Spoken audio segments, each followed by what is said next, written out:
दोस्तों, कभी कभी हम जो सुनते और समझते हैं वह पूरी तरह सत्य नहीं होता। आपने कई महापुरुषों की बातें सुनी होंगी, कई बुद्धिमानी पुरुषों और गुरुदेवों की बातें सुनी होंगी। उनका कहना यह होता है कि संसार जीवन मोह और माया से भरा हुआ है। हमारे रिश्ते, हमारा धन, हमारी इच्छाएं, ये सब बस माया जाल है और जीवन का असली लक्ष्य तो मोक्ष है, मुक्ति है। हमें आध्यात्मिक जीवन की ओर बढ़ना चाहिए।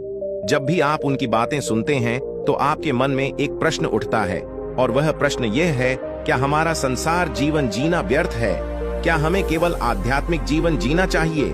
क्या हमें खुद की खोज करनी चाहिए? क्या हमें संसार के सुख का आनंद नहीं लेना चाहिए? जो लोग इस संसार जीवन में फंसे हुए हैं, क्या उनका जीवन पूरी तरह से व्यर्थ है?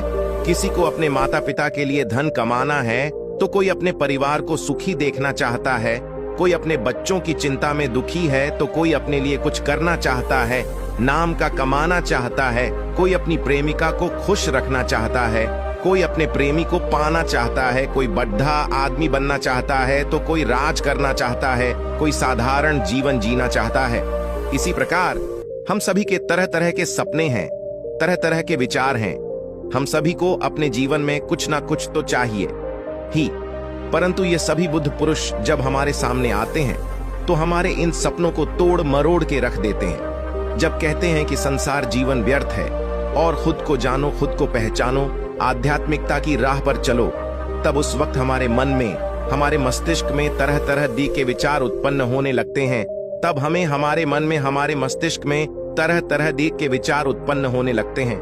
तब हमें यह समझ नहीं आता कि आखिर हम संसार जीवन जिए या फिर आध्यात्मिक जीवन। आखिर हम क्या करें? आपके साथ भी कभी ना कभी ऐसा तो हुआ ही होगा। क्या आपके भी मन में ऐसे कोई प्रश्न है? तो आप हमें कमेंट में जरूर बताइएगा। चलिए आगे बढ़ते हैं और इसके पीछे हम पूरी तरह से खुश कैसे रह सकते हैं। क्या हमें सब कुछ छोड़कर एक बौद्ध भिक्षु की तरह सब कुछ त्याग कर आनंद मिलेगा?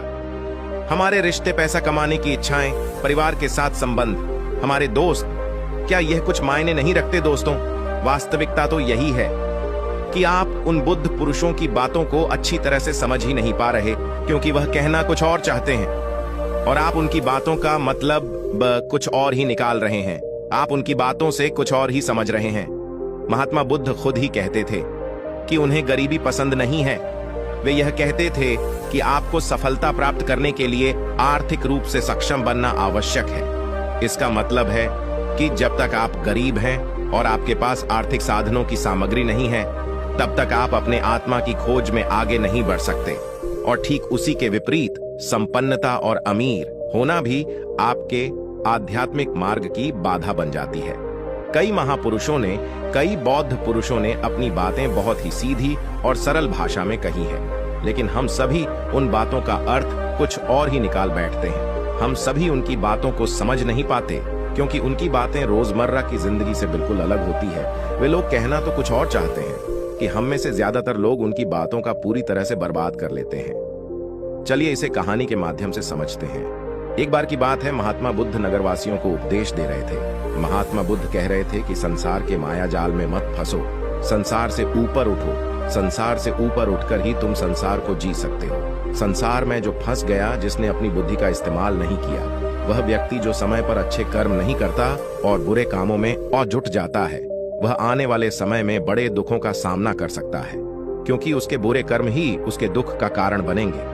इसलिए आप सभी इस संसार की मोह माया अर्थात इच्छा, लालच, क्रोध इत्यादि को ध्यान पूर्वक देखते हुए अपने कर्म करें।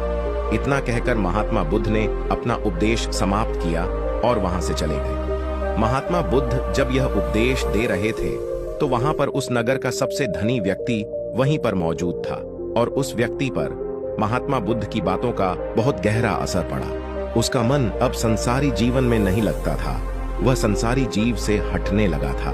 अब उसे अपना सब कुछ किया हुआ व्यर्थ नजर आने लगा था।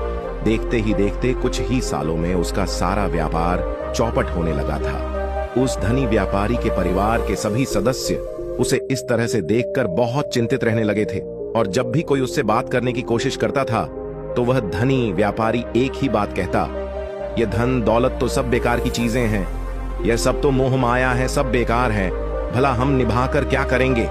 यह सब तो वासना है, जीवन तो केवल एक ही है और वह है मुक्ति।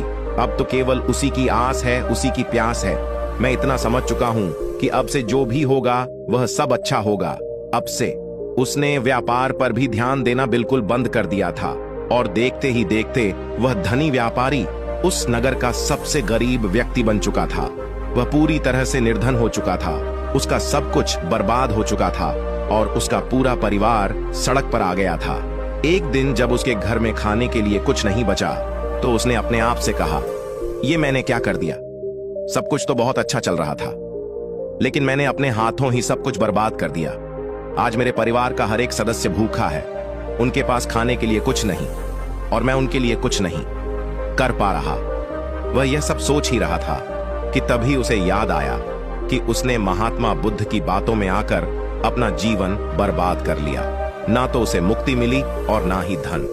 वह सोच रहा था, मैं तो कहीं का नहीं रहा, थोड़े थोड़े भोजन के लिए भी आज मुझे रोज मरना पड़ता है। हर रोज मुझे मेहनत करनी पड़ती है, तब जाकर मेरे परिवार को 2 वक्त की रोटी मिल पाती है। अपने परिवार की इस तरह से बुरी हालत देखकर उससे रहा नहीं गया। वह बहुत चिंतित रहने लगा था, वह बहुत परेशान हो चुका था। एक दिन वह अपने घर से भाग गया। रास्ते में जब वह आगे बढ़ रहा था, दोस्तों ये कहानी आपको कैसी लगी कमेंट में जरूर बताना। ये कहानी का पहला पार्ट है। दूसरे पार्ट के लिए हम कमेंट करें या चैनल को सब्सक्राइब जरूर करें।